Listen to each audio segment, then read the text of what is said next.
শুধু heat wave নয়, যে কোনো দুর্যোগেই পুলিশ তার দায়িত্ব সঠিকভাবে পালন করে যাবে বলে জানিয়েছেন DMP commissioner Habibur Rahman.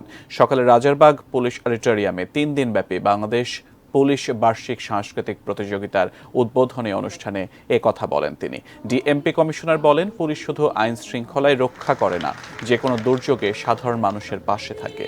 ৭১-এর ২৫ March Pakistani বাহিনীর বিরুদ্ধে প্রথম প্রতিরোধ করে দেশপ্রেমের পরীক্ষায় পাশ করেছে পুলিশ। এরপর রাজনৈতিক যে কোনো অস্থিরতা মোকাবেলা করা থেকে শুরু করে করোনার কঠিন সময়েও সাধারণ মানুষের আস্থা অর্জন করেছে এই বাহিনী।